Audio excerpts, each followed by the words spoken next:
Welcome to our panel, which is titled, The Freedom to Learn and Learning to be Free. The reason we titled it that way is because we think the two are mutually dependent.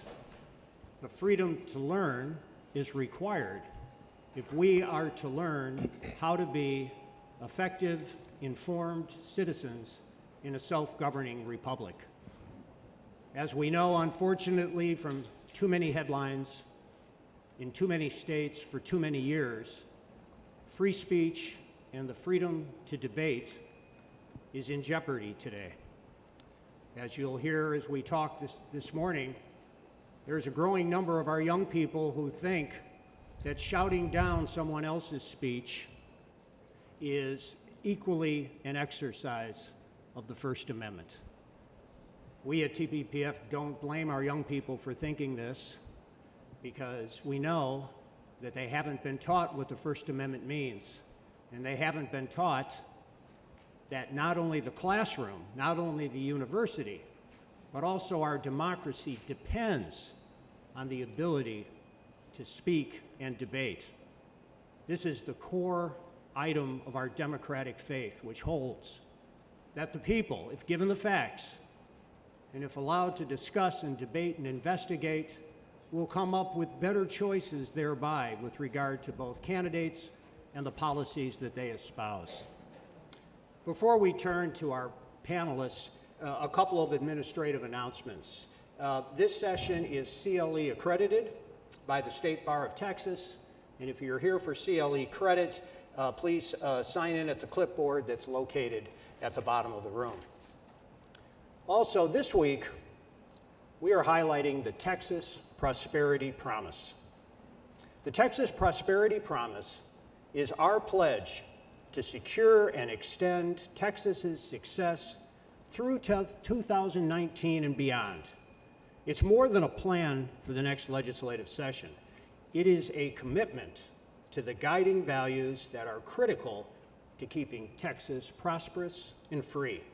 It's a promise to you and a promise for each other to protect and defend the Texas model of liberty and prosperity for years to come.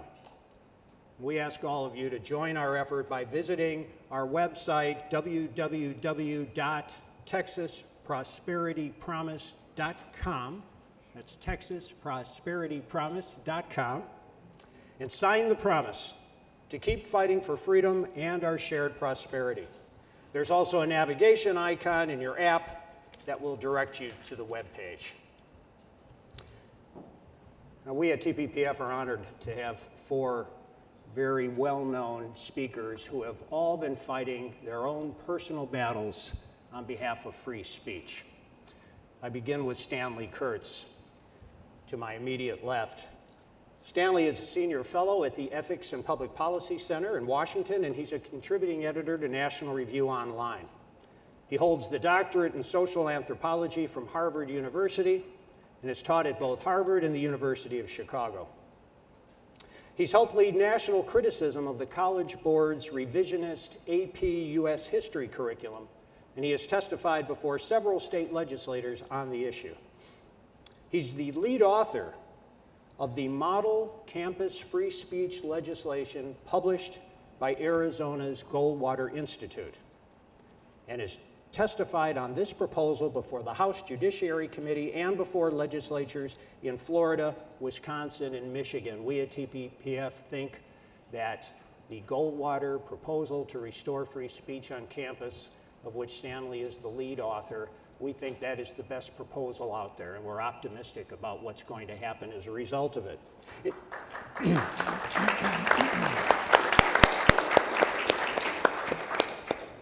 In 2017, the State Policy Network gave the Goldwater Institute's Model Campus Free Speech Bill its annual Bob Williams Award for Outstanding Policy Achievement, citing it as, quote, the most influential proposal of the year. Amen to that. We're going to begin here by having each one of our speakers, whom I'll introduce seriatim, talk for about 5 minutes about their personal experience in this issue, and then I'll go to introduce the next speaker, and thereafter. So Stanley, can you talk for a few minutes for us? Sure. No state is an island, and most of you, I'm sure in the audience, will know that Texas has not been immune from the campus free speech crisis sweeping over the nation. Most of you will know that Senator Cornyn was disinvited from addressing the commencement at Texas Southern University. And of course, you'll probably all have heard about the Briscoe Cain incident. I want to briefly mention a couple incidents you might not have heard of. The conservative writer David Horowitz was shouted down just around the time of the Cain incident at the University of Houston. And most people haven't heard, but there were a series of disruptions of pro-Israel events at UT Austin around 2014, 2015, culminating in an incident which really almost broke out into violence. And if this is all on video, if you go to the video, you'll see that the pro-Palestinian students who put up the video believe that just as Tom was saying, that it was their free speech right to disrupt this lecture. And clearly the students have not been reading John Stuart Mill in their classes. I probably took 4 classes in which I read John Stuart Mill. And just as important, the administration hasn't been telling the students proactively, look, there's a difference between peaceful and legitimate protest and shouting someone down, and if you cross that line, you're going to face some discipline for that. And that's how these disruptions at UT Austin escalated into what could have been and what came very close to being a violent confrontation. So we've got a problem here. Now, I've only got 5 minutes, so I won't go into, maybe in questioning we'll talk more about the analysis of the Briscoe Cain incident. I'll just say that it's pretty pathetic. I've seen a lot of shout-downs, but this is one of the worst. It kind of concentrates in 15 minutes what takes weeks to happen. Usually you get a shout-down, the administration hems and haws, makes some excuses, and then doesn't really do anything. Here, the protesters were booted out. Then the president of the university came in and actually invited them back and cooked up some bogus excuse to cancel Representative Cain's talk. It really sends out the worst possible message. And that's what these shout-downs are about. They aren't really about sending a message to Senator Cornyn or Representative Cain. The shout-downs are sending a message to every student and faculty member at the university. They're saying, hey, look what we just did to this powerful guy. So don't you get any ideas about saying the things they were talking about, because we can do the same thing to you. So these are not just isolated incidents. They have ripple effects throughout the whole university. If you get enough publicity, they have ripple effects throughout the state. And for the really big incidents, there are intimidation ripple effects throughout the whole country. Well, the Goldwater model bill addresses all this. The Goldwater bill, first of all, does what a lot of the other models do. It bans the restrictive speech codes, the so-called free speech zones, makes it hard for administrators to disinvite speakers, prevents administrators from discriminating against student groups because of what they believe. Most of the models do that in some combination. But what's unique about the Goldwater model is it's the only model that systematically addresses these shout-downs. It insists that discipline be developed. It gives full due process rights to the accused, unlike what we've seen in these kangaroo courts on Title IX hearings in universities. And most importantly, there's a provision that says if you shout down a speaker or rip down someone's posters for their talk twice, then you're going to have to face a suspension. Now that's right. And under the Goldwater model, they'll have been told about this from the moment they set foot in the school. There'll be a section of freshman orientation on the principles of free speech and on the discipline system. So they will have been warned. And not only is this fair and just, but it gives us a kind of backstop, because time after time in practice, administrators either don't do anything, don't even hold hearings, or they give a meaningless slap on the wrist. At Middlebury, they put a nasty letter in the file of the students, which they promised to remove at the end of the semester if the students didn't do anything wrong. In other words, they did nothing, absolutely nothing, but that was a response to national pressure. So the Goldwater model forces discipline, and it does something else. It has an oversight system, very different than the other models. The other models essentially have administrators self-reporting. And of course, they're going to pat themselves on the back and say, we did a great job. But the Goldwater model bases the oversight system in the regions. And there are always at least a few regions who are relatively independent of the university. And the administrator at that point has to think, if I roll over and don't punish any of these students, or if I create a free speech zone, or if I issue a new speech code, what are they going to say about me in the annual report? They're going to worry, and that creates a counter pressure in their mind, because right now all the pressures are to fold and to cave. The administrator thinks, I want to get this off the front pages.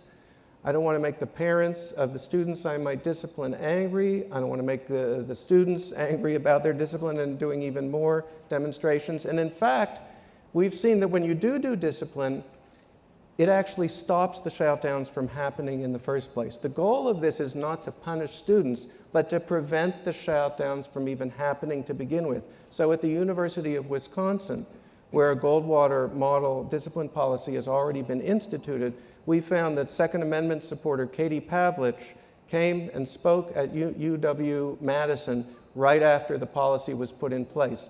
And instead of shouting her down, the demonstrators went outside the venue peacefully, and they told the press that they had decided not to shout her down because of the new discipline policy. So just as we heard today from Senator Graham, if you have a strong defense, then you won't have to fight the war. You get it. In Texas, they get it. Okay. Thank you very much, Stanley. And your point here about the campus shout-downs and just how toxic that is to liberty is very well stated. It's the argument that shout-downs, or what's come to be known as the heckler's veto, right? That is as legitimate an exercise of the First Amendment as an invited speaker speaking. That is the thing that's so toxic. When college students study Plato's Republic, they encounter the infamous argument for tyranny, which is put forward by Thrasymachus. And there, Thrasymachus says, justice is the advantage of the stronger. Right? Or, as it's come to be known, might makes right. Right? Now, in the Republic, Socrates has the freedom to debate and therewith defeat Thrasymachus. Socrates was also the founder of liberal education. But free speech and liberal education will be defeated if we come to regard the heckler's veto or the shout-down as a legitimate exercise of the First Amendment. Because what that will teach our students is that justice is the advantage of the louder. Justice is the advantage of the more angry and the more passionate. Justice is the advantage of those who are better able to intimidate others into silence. If and when that becomes regarded as a legitimate form of speech, right, our democracy is over. Now, on that happy note, let me introduce Dr. Kevin Roberts, who is Executive Vice President of the Texas Public Policy Foundation. Kevin has 20 years of experience as a teacher, professor, headmaster, and college president, and he's been involved in a number of education reform initiatives around the country. Kevin earned his PhD in American history at the University of Texas at Austin. He served as a history professor in New Mexico before starting his own K-12 school in his hometown of Lafayette, Louisiana. He then went on to serve as president of Wyoming Catholic College. So dedicated is Dr. Kevin Roberts to campus free speech that under his leadership, Wyoming Catholic College announced it would take no federal funds.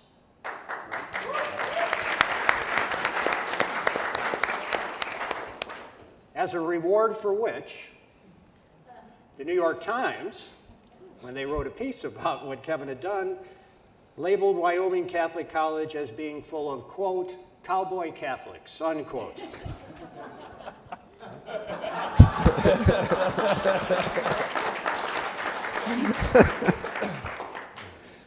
Nevertheless, both schools led by Kevin have earned regular recognition for being among the top Catholic schools in the nation.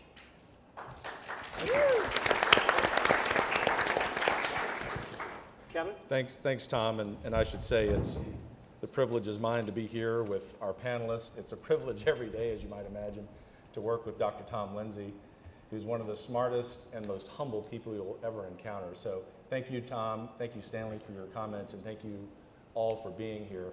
You know, at the foundation, we work in a lot of policy areas, and they're represented in this room, just kind of scanning the audience, knowing most of you and what you really care about. Let me tell you that in the long term, there is no single more important issue on which we will work than education generally.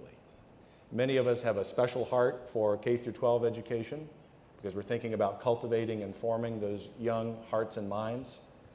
In terms of the intersection between education and the policymaking sphere, it's really higher education that demands our focus today, because until we triage the problem of First Amendment rights being threatened in the vast majority of college campuses, everything else we're doing in education in terms of reform really will be for naught.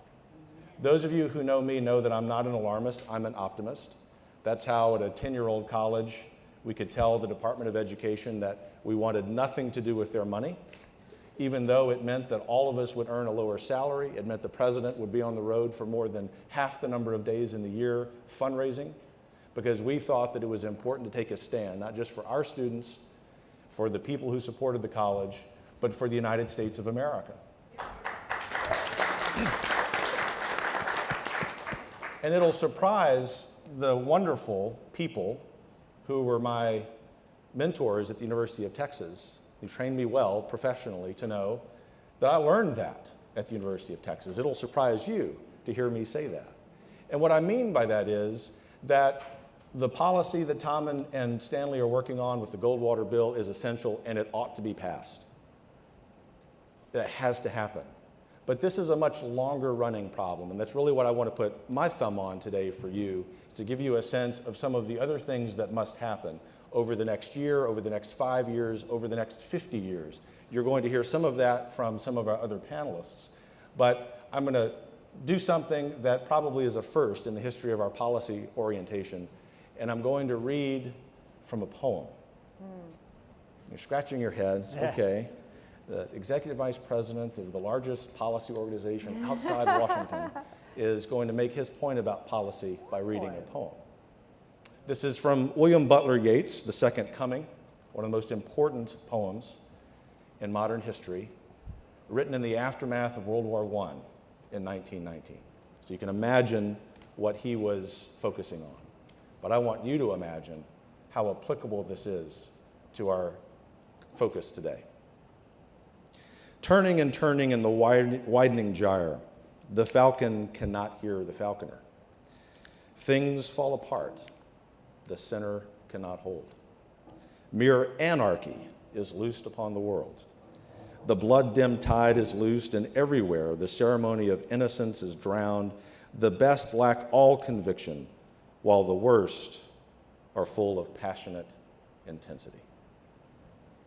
I would submit to you that explains, unfortunately, as accurately our situation with free speech and other First Amendment rights in higher education today as it did the bloody aftermath of World War I.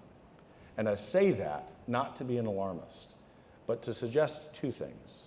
Number one, until we restore a proper teaching of foundational principles in our K through 12 schools and colleges, the center will not hold. Those of you who remember geometry know you're not going to be able to make a circle without that line that forms the center of it. And what's going to happen as a result, we've already witnessed. The best lack all conviction. The best lack all conviction, while the worst are full of passionate intensity. If that doesn't explain this civil society known as America, since Inauguration Day last year, since the State of the Union last week, I'm not sure what does. What troubles me most aren't just the legitimate complaints about the lack of free speech on college campuses, but that as a civil society, we've lost the decorum which would require us to have civil discourse.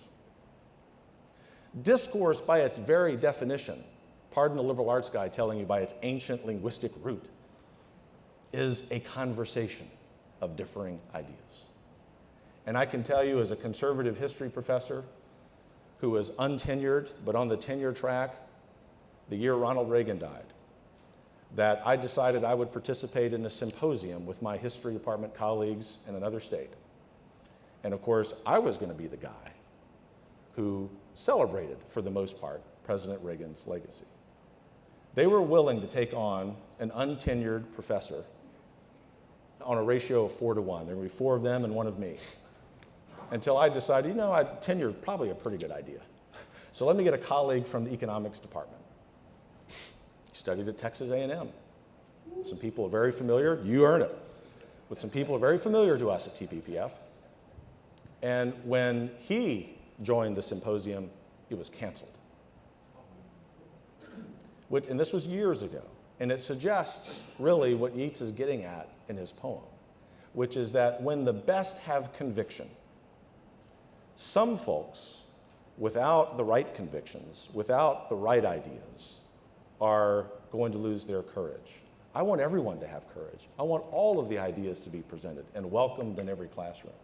But the point I'm driving at is we first have to attend to the curriculum in our schools, private, public, homeschooling, higher ed classes. We'll talk about this more, I'm sure, in Q&A, and so I will wrap up by answering a rhetorical question which may be on your minds. Kevin, it is Texas state law that our public universities teach American history. I have a doctorate in American history. I've taught those courses. And when I've taught them, they have been about American history, about heroes, about people who aren't heroes, about noble ideas, about violations of those noble ideas. And every time in this city and in many other cities, when I taught that course, students walked away knowing, as William Bennett would remind us, that we're either in the best, worst country in the world or the worst, best country in the world. In other words, this is a human enterprise. And I would tell you, a country that has the noblest aims in the entire history of human civilization. Why aren't we teaching every American and every Texan child that every day?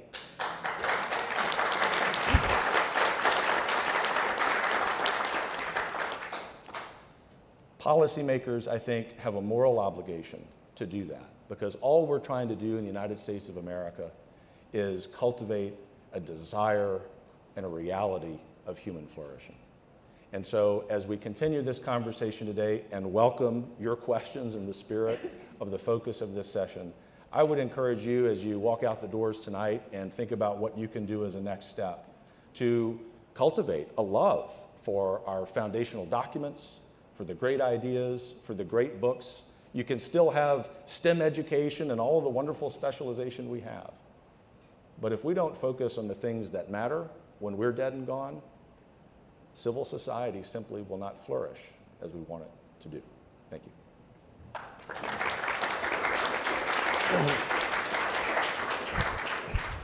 Thank you, Kevin.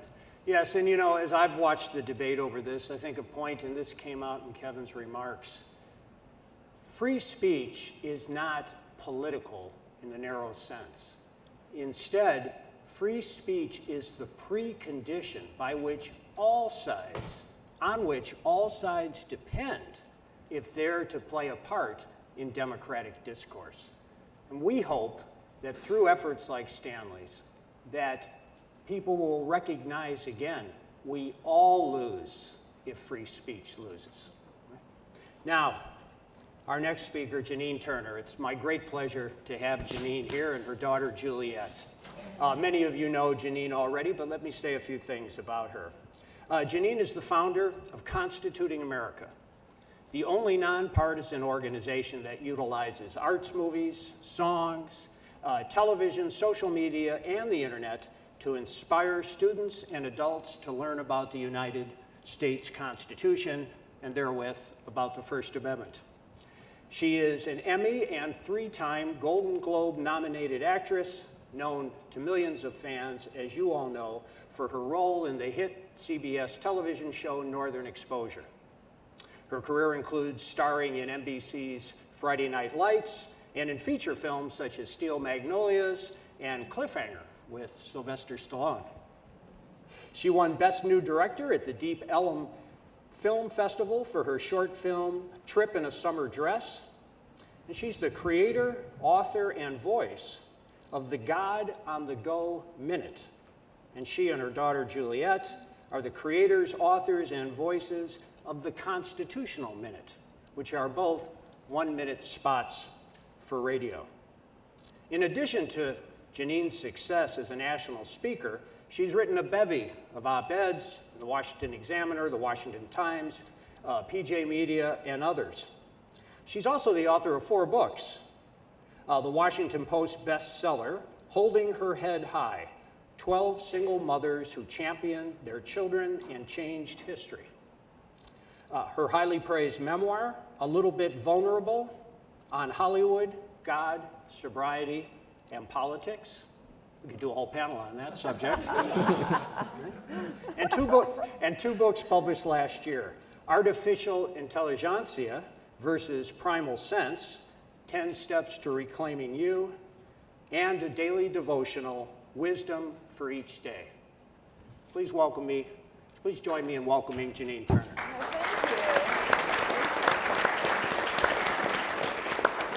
Well, it's an honor to be here today. Thank you so very much to be amongst these distinguished guests. You know, like, what's the Hollywood actress doing here, right? But also the wonderful Texas Public Policy Foundation. Just a real treat. Well, okay, so here I am, the actress. I guess you could hear, though, that what's the Hollywood actress doing? A lot of kids ask that to me because I give a lot of speeches in schools. But my dad was a West Pointer, graduated in 1957, class of 1957. Thank you. He always reminded me that's when we had square meals, you know. And then it was Air Force Army, so he flew in the Air Force twice the speed of sound, one of the first to fly twice the speed of sound in the 1960s in the B-58 Hustler. Some of you may know that aircraft. Killed a lot of pilots, and it caught on fire when he was navigating it. But so I was sort of like, Ronald Reagan. It was sort of in the air patriotism when I grew up. When I was 8 years old, I looked at my dad, and I remember this moment, which is sort of odd, and I said, Dad, if our founding fathers were to come back today, what would they be most disappointed about?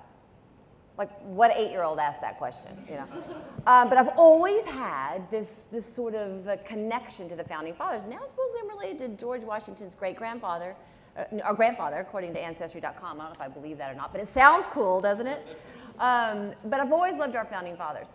And you know what my dad said, by the way, in 1970, aging myself? Taxes. That's what they'd be most disappointed about. But nevertheless, I've always had a love for our founding fathers. I moved out to Hollywood, and that was a shock because, yes, I was engaged to Alec Baldwin. And amongst those tables, and in Hollywood in general, I was literally told to keep my mouth shut. Literally. Because I had an opposing point of view. We're talking in the 1980s here. So I've been, I've experienced this in my own life.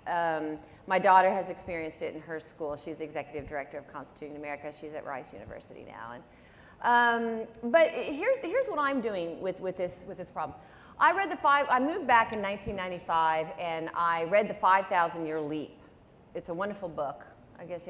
And I was like, wow, yes. And then I sat Juliet in a hammock and said, we're going to read the Constitution together. She was a tween. And she's like, oh, okay. And so we read the Constitution together. Her friends are texting her, hey, it's spring break. I'm at Six Flags. What are you doing? And she's like, yeah, I just read the Constitution with my mom.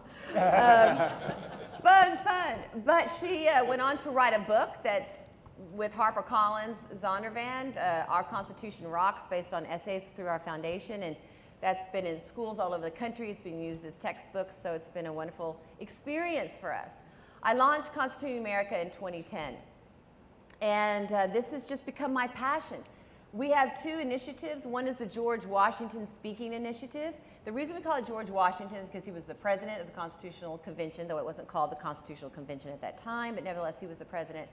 Also, he says in his farewell address, which is read every year on the Senate floor, that if he feared, as well as Alexander Hamilton peppering the speech for him, it wasn't a speech, it was written and published in the paper, but he said that he forewarned us that the party system would be the demise of America because people will care more about their party than about being an American.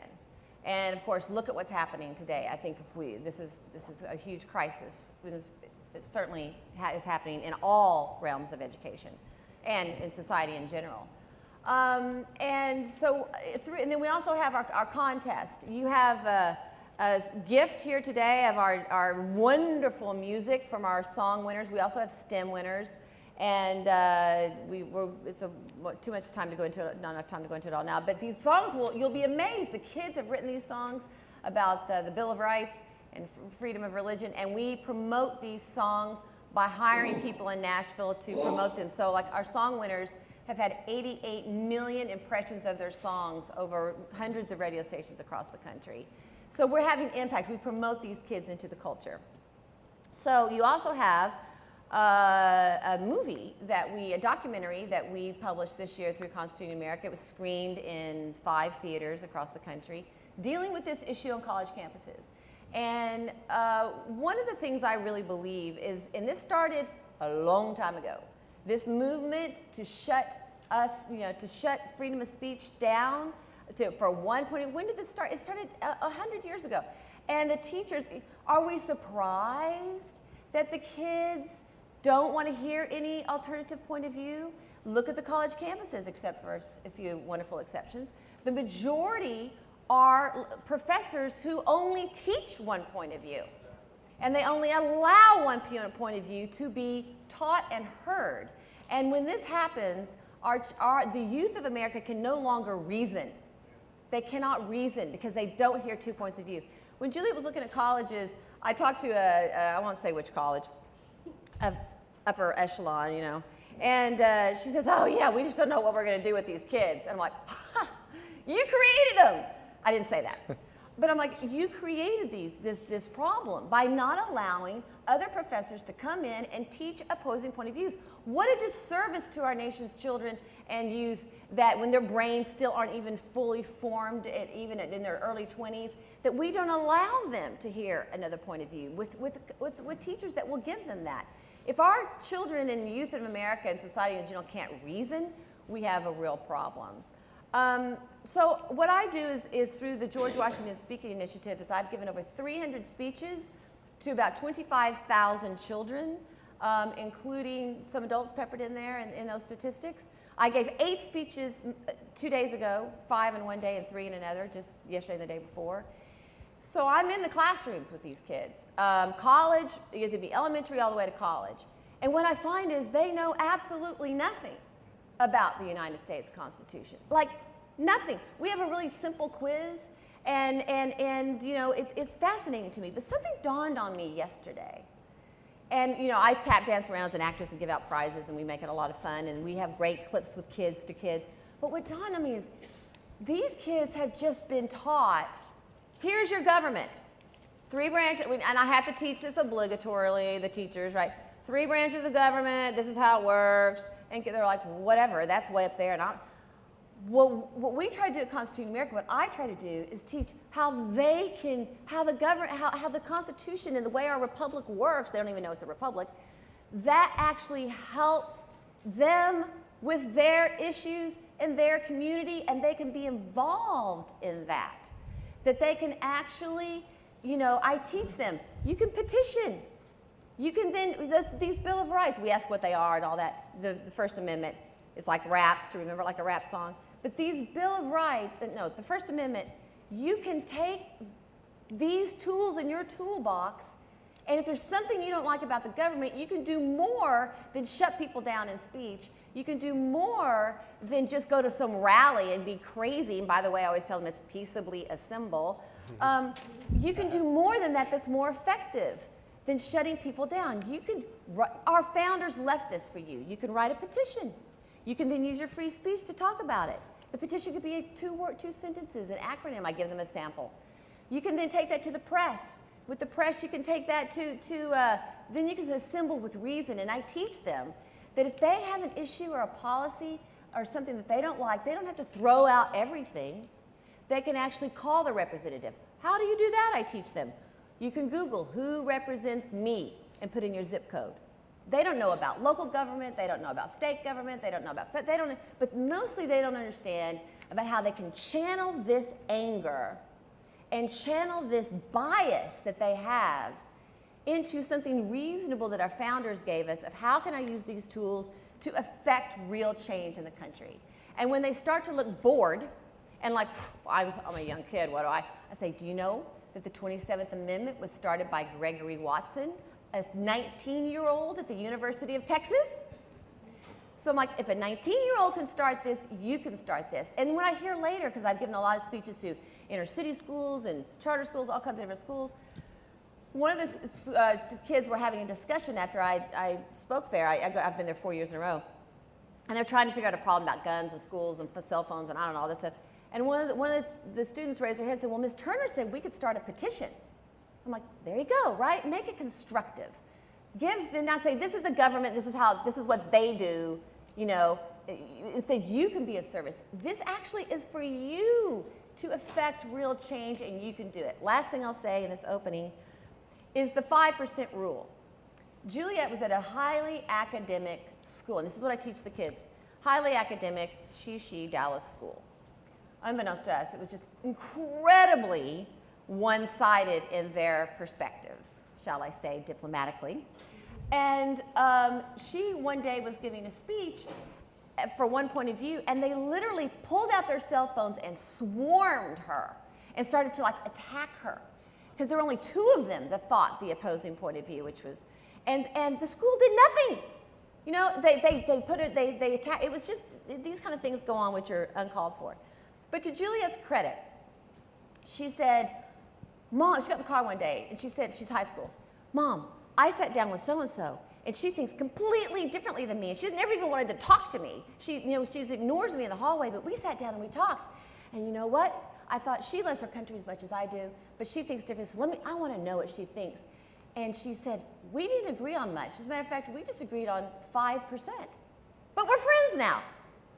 So what I tell the students is, and I say this, I talk about George Washington's farewell address, its demise of the country if we can't unite. And I teach every single class, every single time I do, don't go like this, oh, I can't hear what they have to say because I don't want to hear it. I said, think of the 5% rule. Look at this person that thinks diplomatic, take a deep breath and say, okay, we may not agree on 95%, but let's find the 5%. Because that's what makes America great. We come from all different kinds of societies, all over the world. It's the fact that we could unite. And I also teach them that countries can win, declare their independence, win their wars, happening now in the Middle East and all that, but they cannot govern themselves because they cannot unite. How important it is to unite. So the 5% rule, I leave them with that 5% rule. Please find someone with whom you disagree, let them speak, and find the 5% upon which you can agree. That's.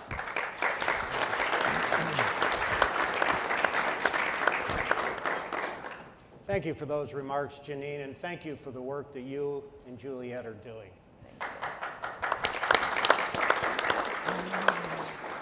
You know, Janine, you mentioned that students not being provided alternative viewpoints has undermined their ability to reason. As a professor of political science, I've seen that 50 years ago, every college student, regardless of major, had to take some course in the Constitution, some sort of introduction to the Federalist Papers, Lincoln-Douglas debates, etc. Today, according to U.S. Department of Education statistics, fewer than 1 in every 3 college graduates takes even one course in American government. Here in Texas, at the K-12 level, the last time students get any instruction in the American founding, the Declaration, the Constitution, and who we are, is in 8th grade. Right? 8th grade. Right? Now, what has been the result? There was a book called Academically Adrift, which did a nationwide survey of college students. It followed them from their freshman to their senior year, and it found, and this proves Janine's point, they found that 36% of college students today across the nation, public and private, 36% after 4 years invested in college show statistically insignificant increases in critical thinking, complex reasoning, and writing skills. Well, on that happy note, it's an honor and a pleasure for me to introduce Professor Daniel Bonevac of UT Austin. Professor Bonevac is the author of 5 books and the editor or co-editor of 4 others. He has published more than 60 articles in professional journals. I don't know if I've read 60 articles, so that's really. His book, Reduction in the Abstract Sciences, received the Johnsonian Prize from the Journal of Philosophy. Dr. Bonevac has appeared on Fox News, Fox Business News, MSNBC, ABC Australia, and Irish National Radio, among others. And his articles and interviews have appeared in many US and European newspapers, including the Washington Post, the Times, Higher Education, and Der Spiegel, as well as his Newsmax blog, Getting Things Right, which I invite you all to go and read. Professor Bonevac? Thank you. Well, I'm very happy to be here today. I am here to give you a sort of ground level report. You hear about threats to free speech in higher education on the news when Milo Yiannopoulos or Charles Murray or Ann Coulter or Ben Shapiro or someone else goes to appear at a campus and there's a large-scale demonstration and so on. But most of the threat to free speech on campus is taking place where nobody's reporting on it, nobody is actually paying much attention to it, just day to day in the classroom. And so I want to give you some idea of what that's like. Now, in part, I have good news. That is to say, although it's entirely true that Yeats captures this precisely, the worst are full of passion and intensity. The worst are not really that numerous. And so in the average small class, there are not going to be social justice warriors. You can actually say things, and students can say things, and education proceeds more or less as it always has. But I teach a lot of large first-year classes. And if you've got 1 or 2% of the students who are really militant about this, who want to shut down any speech they disagree with, they have a real impact in those classes. I'd like to think their impact fades a bit because they get channeled into certain programs and away from others, or maybe they drop out. That's really my hope. But, but in those large freshman classes, it has a significant impact. How does that happen? Well, I've had a few occasions where students did disrupt my class, or actually threatened to disrupt it, standing in the back near the door. Never a student in my class, I might say, but students from outside my class who object to my talking about various subjects.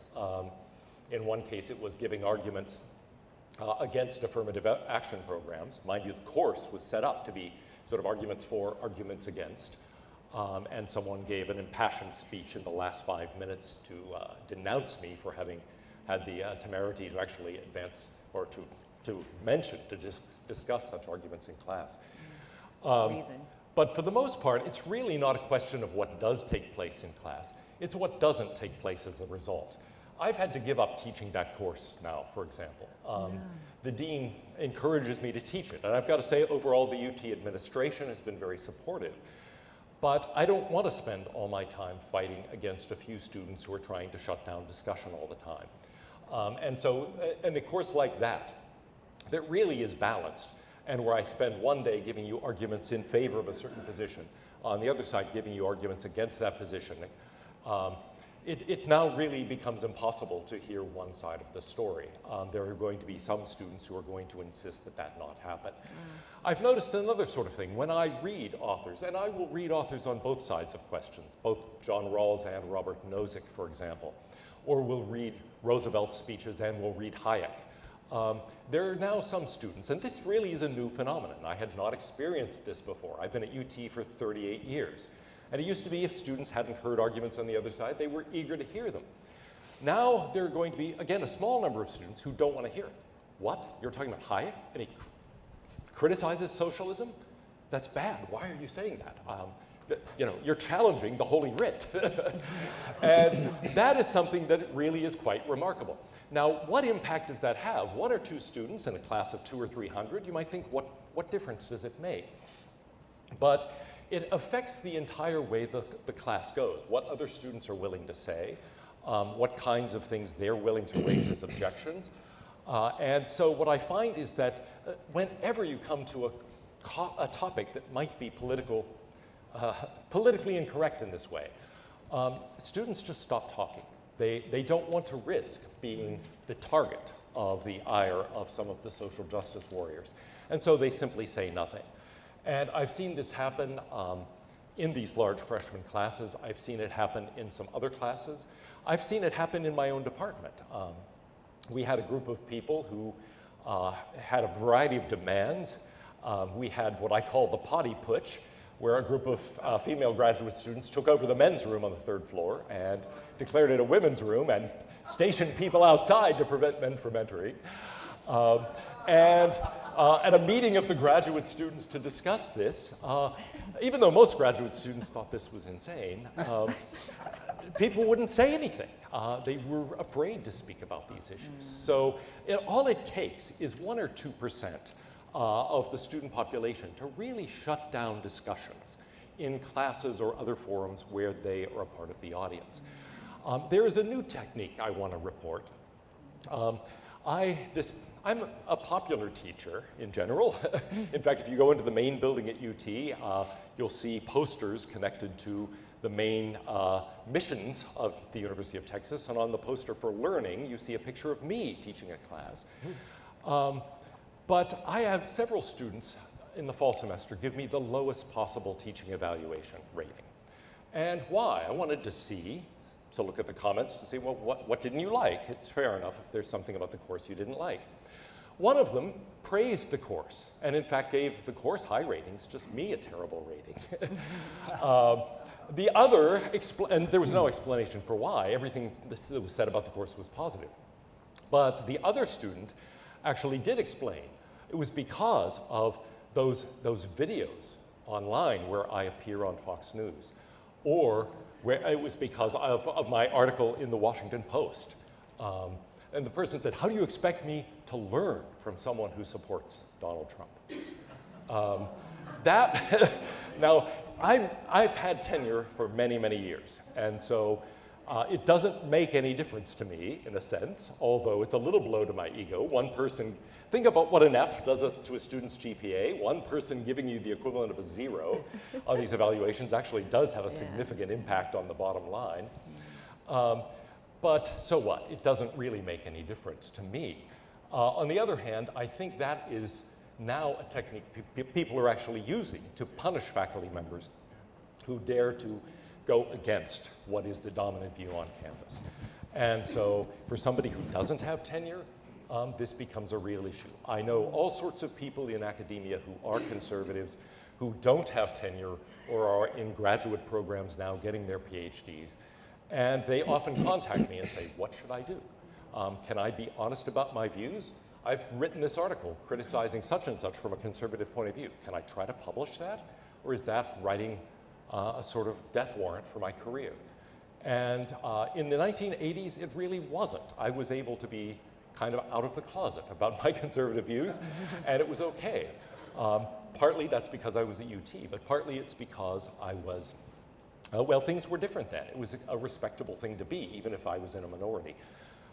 Now there's a different atmosphere, and I almost don't know what to tell these people. I will say that there's one really courageous person I know in philosophy who decided his strategy would be to shoot the moon. And he publishes articles frequently in favor of gun rights, against vegetarianism, and so on and so forth. And he's actually doing very well because, for one thing, nobody else is publishing things like that. And, so, and he's also very, very good at it. But it's an extremely hard thing to do. So anyway, that's sort of my ground level report. It's both more pervasive and less pervasive than you might think from the news.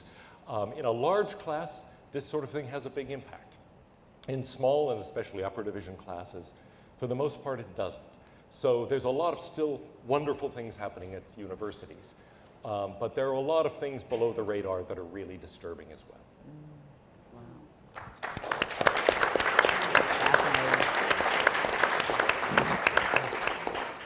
Thank you, Dr. Bonevac. We're going to open up for questions in one moment.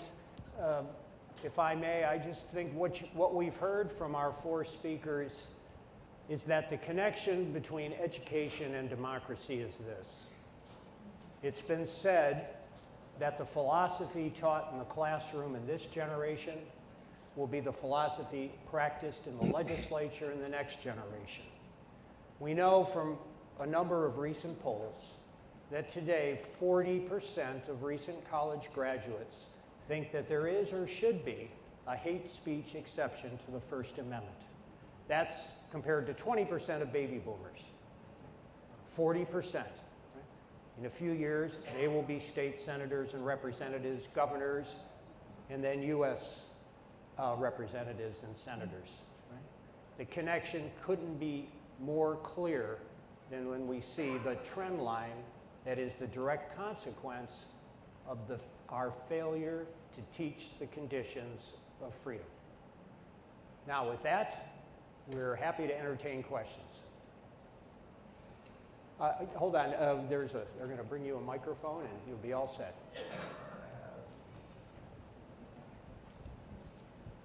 Well, I wanted to ask about the Model Campus Free Speech bill, and who would be the decision makers? What sort of leverage would there be to bring some kind of,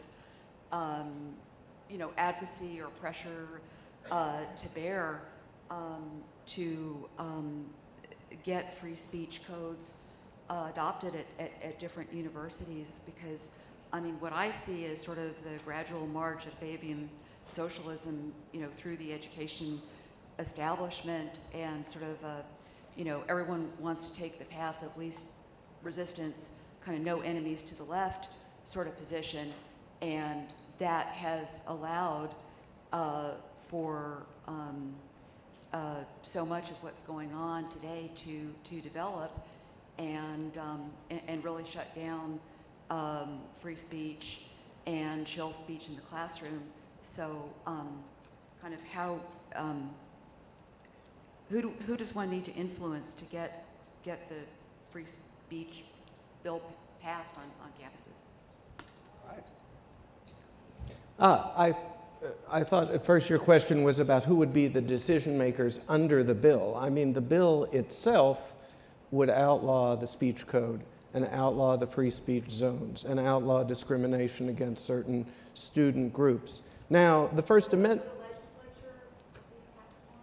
we would hope that a legislature would pass that, and the way to do that is to persuade the legislature to pass the bill. Now, technically, public colleges and universities are already obligated to protect and enforce the First Amendment. But of course, in practice, they don't do that. In fact, they do just the opposite. So that's why we've got the oversight system in the bill. And the oversight system technically has no power.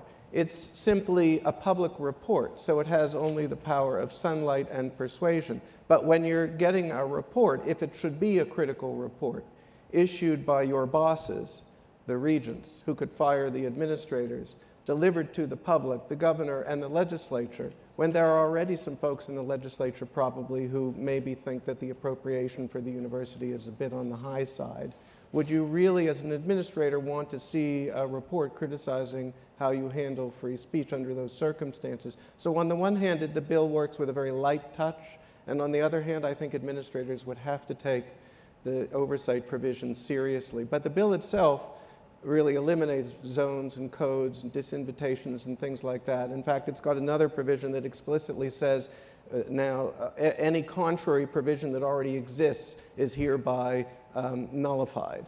So you have to rewrite all your existing regulations that might contradict the bill. I would just add to Stanley's remarks. Sometimes you hear in opposition to the efforts to pass a bill at the state level to protect free speech at our public colleges and universities, the argument is we already have a First Amendment. Right? Why do we need another law? Right? Well,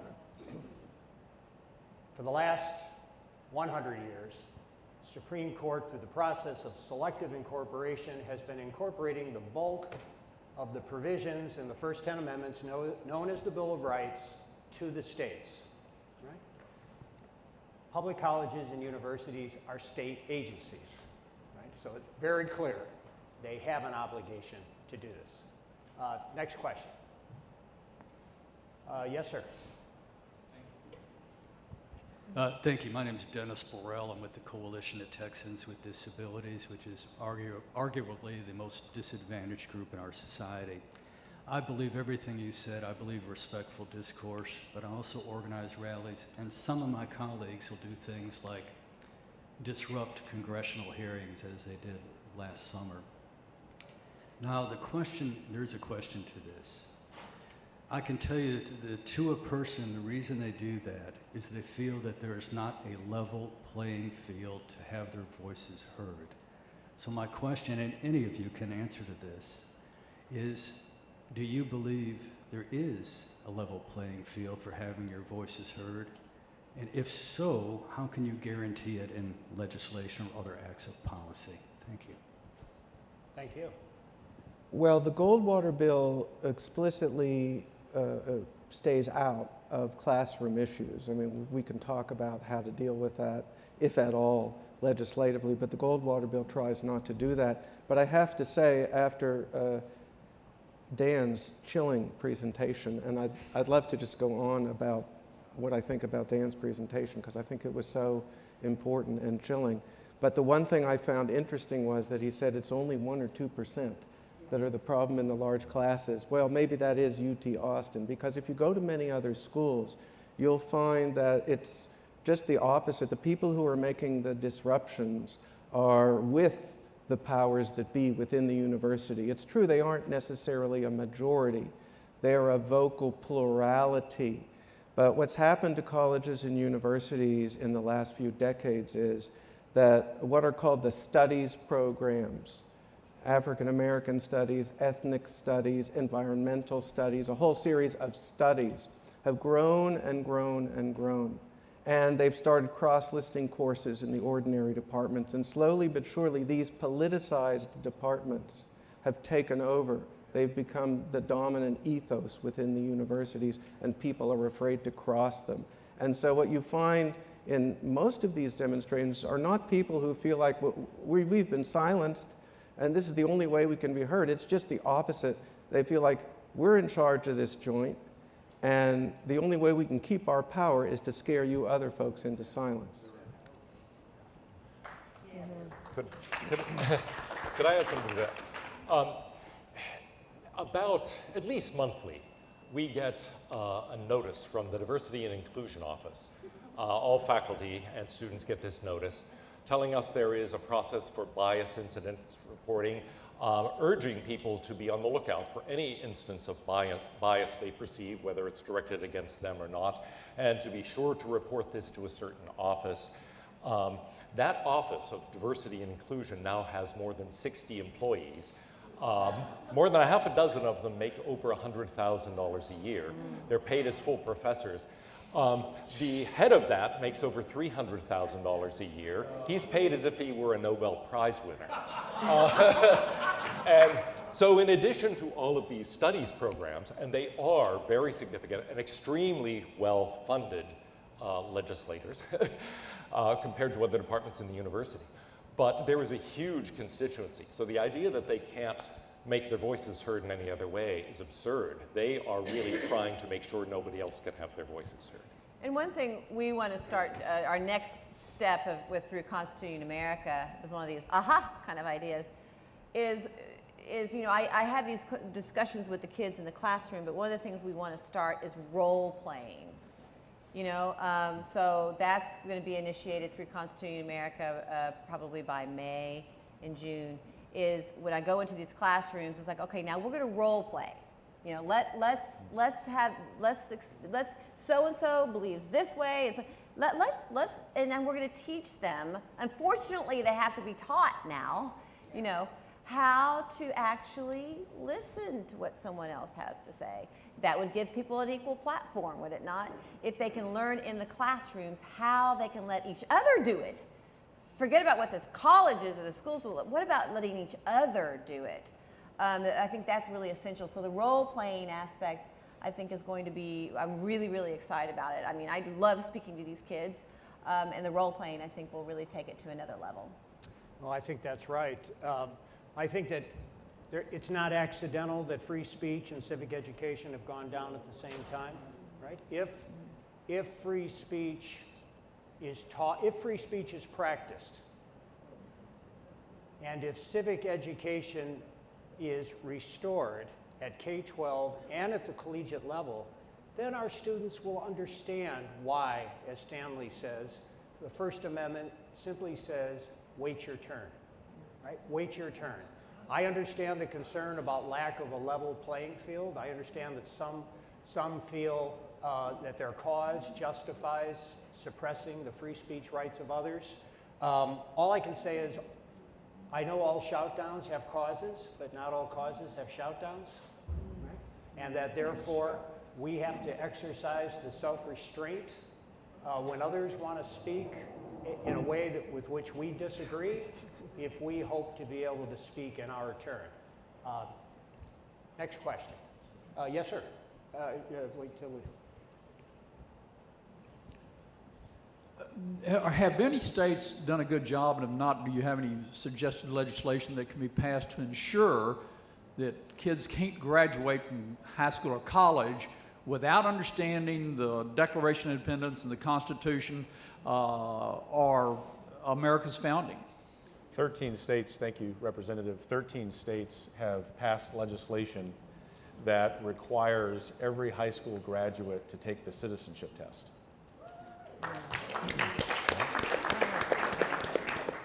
Part of the Texas Prosperity Promise, which deals with a lot of regulation and taxation, is this American History and Civics plank.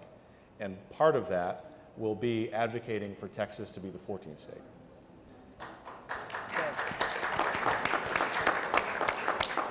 Question in the back there, Tom. Them and then there. They had some bill that went through. They were yelling, we're going to go. Did that pass? It didn't pass.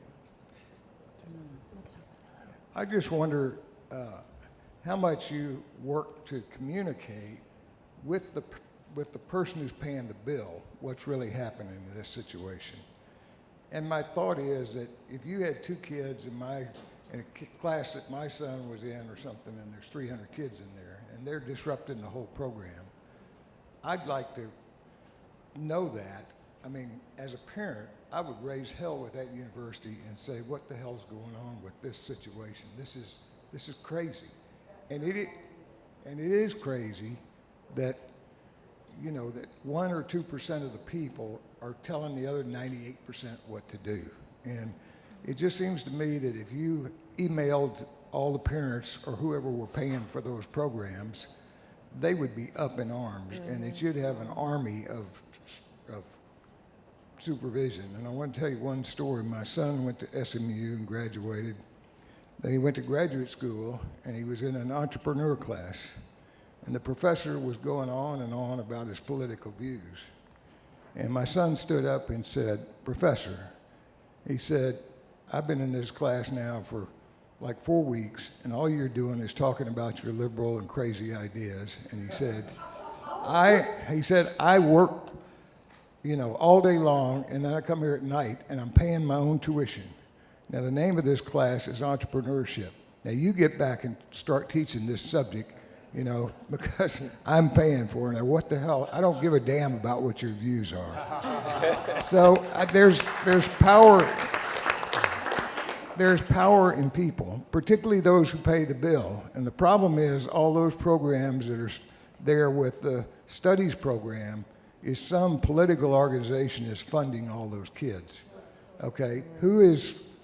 If the parents are funding the other ones, they're going to fight like crazy. So I just wonder if we really tried to reach the who's paying for their education. Tom, you might be very well positioned to talk about that. Well, we are, right? In the public colleges and universities, the taxpayers are paying for the education. You know, I think part of the problem is this. I was in college 40 years ago, and if I had left, you know, after I graduated, hadn't been a professor and an administrator, I would tend to think that the college experience is what it was for me in the early 70s. I'm here to tell you it's not, right? And so, I mean, that's part of the problem, is that older adults, they think back on college and they say, well, maybe there's a couple of crazies here or there, but things are generally good. I wish they were. They're not. So a big part of our mission here is informing the public, right?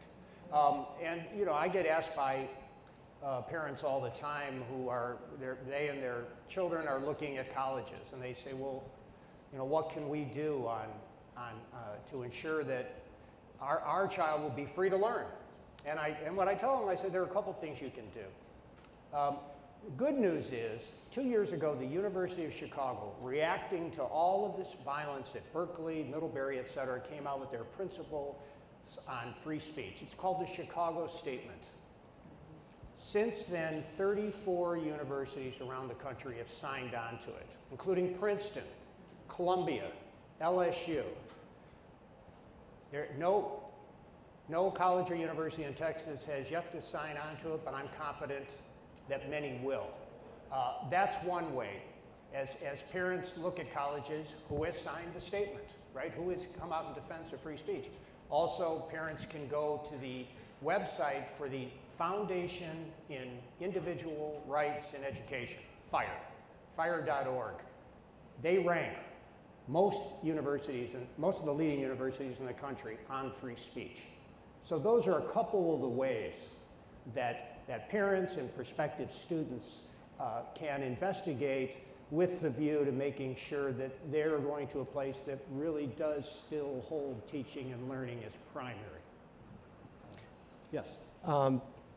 I'd like to emphasize that there is this intermediate body intervening from the parent, between the parents who have the money and the people at the top.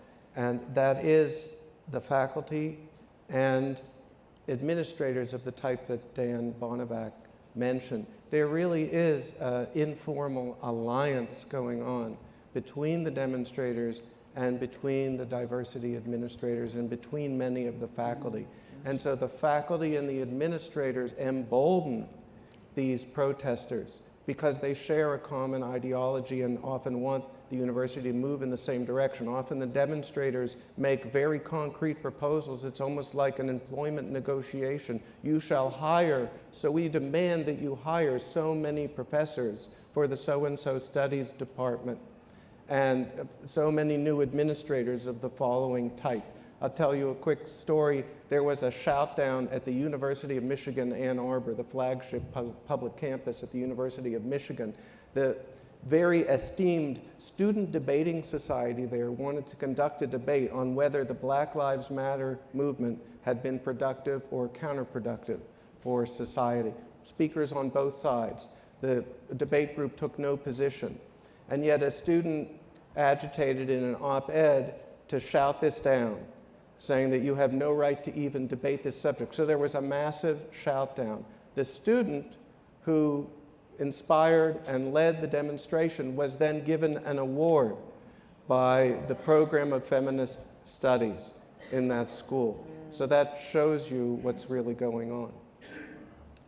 Yes, you know, people ask me all the time, why are the students on campus rebelling? I say they're not rebelling, they're just implementing what they've been taught. Right? On that happy note, we're going to have to close. Please join me in thanking our panel.